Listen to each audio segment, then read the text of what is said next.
Hello everyone and welcome back to the helping hand. तो आइए आज एक चैलेंज लगाते हैं, देखते हैं कि आप में से कौन ज़्यादा देर तक अपनी पलकें नहीं गिराने का चैलेंज जीतता है। आपने Guinness book of world record के बारे में तो सुना होगा। बहुत सारी ऐसी चीज़ें हैं जिसका रिकॉर्ड मेंटेन होता है, जिसके रिकॉर्ड्स लोग की कॉम्पिटिशन्स में लोग पार्टिसिपेट करते हैं।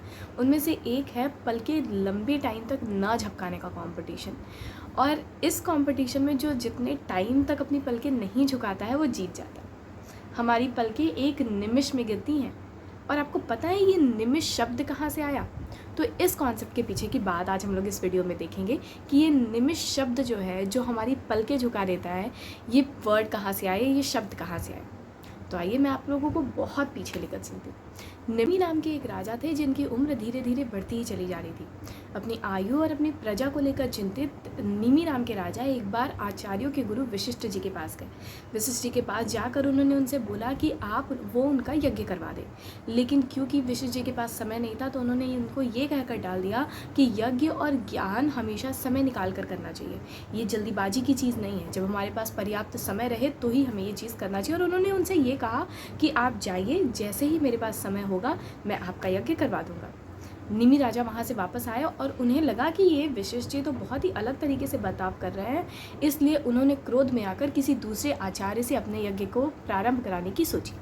जब उन्होंने दूसरे आचार्य से अपना यज्ञ प्रारंभ किया और ये समाचार जैसे ही वशिष्ठ जी को मिली तो उनको क्रोध आ गया और उन्होंने क्रोध में निमि राजा को श्राप दे दिया। उन्होंने कहा कि जिस शरीर के नष्ट होने के लिए तो डर रहा है और जिसके लिए तो इतनी जल्दीबाजी कर रहा है कि अगर मैंने ये बोला कि मैं समय निकाल कर तुम्हारा यज्ञ करवा दूंगा, फिर भी तुम दूसरे आचार्य के पास जाकर अपना यज्ञ करवा रहे हो, तो जाओ, तुम्हारा ये शरीर नष्ट हो जाए। निमि राजा का शरीर नष्ट हो गया। और राजा का शरीर नष्ट होना ये सबसे ज़्यादा दुखद प्रजा के लिए, उसकी जनता के लिए होता है। क्योंकि निमि राजा एक बहुत ही प्रतापी, बहुत ही अच्छे राजा थे, इसलिए देवता लोग उनसे सदैव प्रसन्न रहते थे।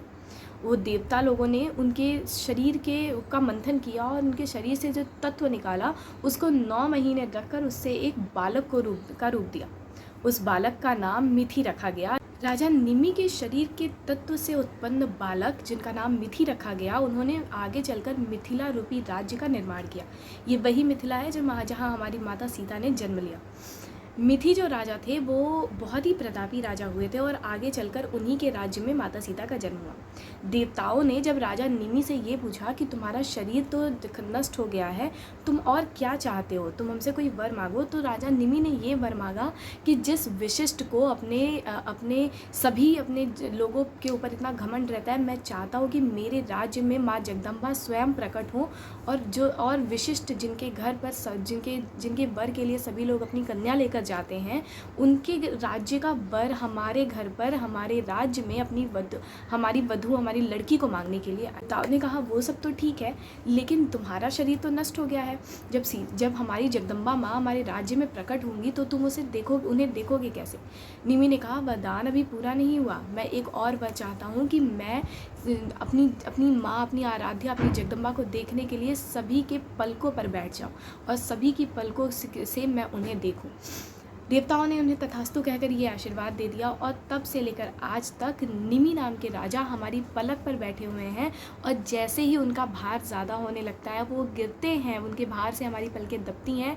वो पल, वो जो समय होता है, जो क्षण होता है, उसे एक निमिष कहा जाता है, एक पल कहा जाता है। और वही राजा निमि हमारी पलकों पर बैठकर हमारी पलकें झपकाते हैं।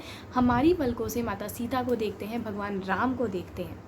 आपने एक कथा और सुनी होगी कि जब पहली बार माता सीता और भगवान राम एक दूसरे को मिलते हैं, वाटिका में मिलते हैं, उन दोनों की पलकें एक दूसरे से मिलती हैं, तो उन दोनों की पलकें झपकना बंद हो जाती हैं, उन दोनों की पलकें गिरती नहीं हैं। ऐसा क्यों था?